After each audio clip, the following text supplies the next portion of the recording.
The mother cat had 4 kittens and one opinion, and the opinion was that the east wall of the house was wrong. She recognized displacement behavior, nesting instincts, territorial adjustments.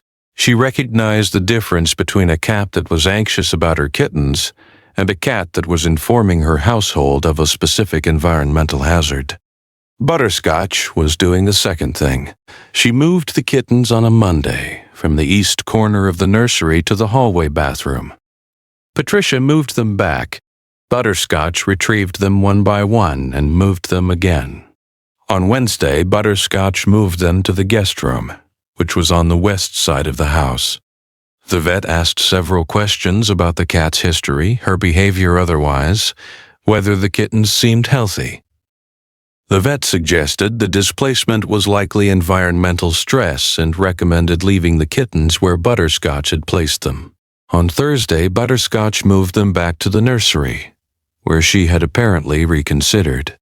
She had simply found them in the nursery again on Thursday morning and had not understood how. She set up her phone on a bookshelf to record. What she found on the footage was Butterscotch retrieving each kitten from the guest room, one at a time, and attempting to bring them to the nursery, stopping at the door, sitting, returning to the guest room, and repeating the circuit, as if evaluating a decision she couldn't finalize. Patricia watched this footage 3 times. Then she noticed the baby, who had been sleeping in the nursery for all of this, was breathing more shallowly than she expected. She noticed also that Butterscotch was not bringing the kittens into the nursery. She was stopping at the door, as if the nursery was the location of something important and also the location of something she could not bring her kittens near. Patricia called the gas company. The technician found a small fracture in the gas line running behind the east wall of the nursery. The concentration inside the room had not yet reached the carbon monoxide threshold that would have triggered an alarm. It was at the level that a small infant breathing lower and slower than an adult would have been absorbing at a meaningful rate.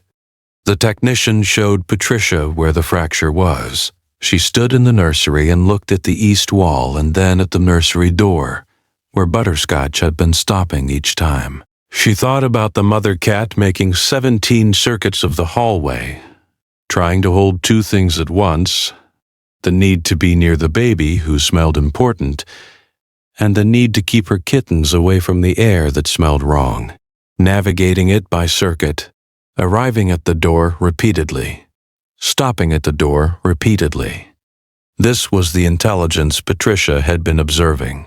Not the intelligence of language or concept, but the intelligence of a body that processes information and produces behavioral solutions in real time, without a human being needing to interpret the mechanism. The fracture was repaired. The nursery aired out. Butterscotch moved her kittens back into the nursery that evening, walking each one through the door with the deliberate efficiency of a task completed. She settled them in the corner, arranged herself around them, and began to clean the nearest one. Patricia sat on the floor and watched. "I moved them back every time," she said. Butterscotch's ear turned toward the sound. The cleaning continued. "I thought you were being anxious." The ear turned forward again.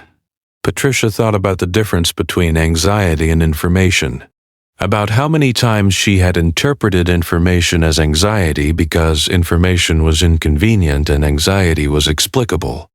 Butterscotch had been providing data. Patricia had been providing explanations. Only one of them had been right. She sat on the nursery floor until the kittens were asleep, and Butterscotch was watching her with the calm assessment of an animal who has done the necessary thing and is now simply waiting for the rest of the world to catch up. Patricia thought that was probably the most honest description of a cat she had ever arrived at.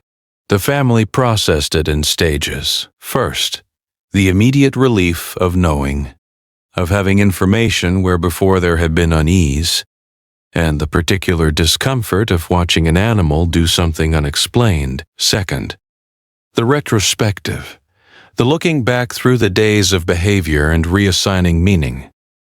This moment was not play, it was alert. This moment was not territorial.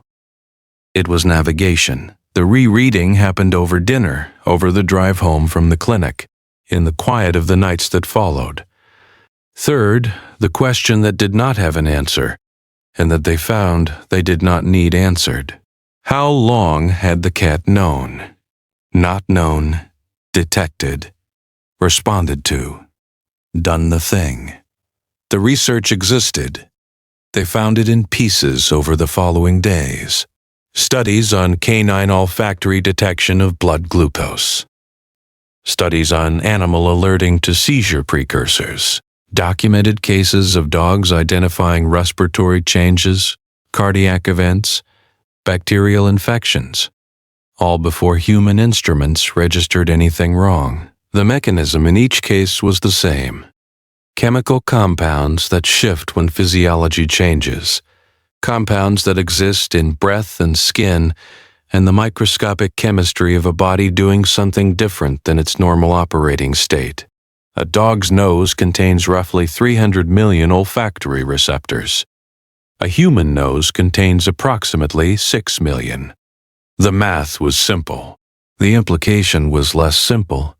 It meant the cat had been living in a version of their home that was richer in information than the version they occupied, had been reading, in real time, a chemical record of everyone in the house, had been tracking changes in that record the way a careful person tracks changes in a patient's chart, had flagged the change, had kept acting until someone paid attention. The father sat in the kitchen one evening, the week after. The cat was asleep in his usual place. The house was quiet. He thought about the word alert, about what it meant when applied to an animal rather than an instrument. Instruments beeped, lights came on, numbers changed on screens.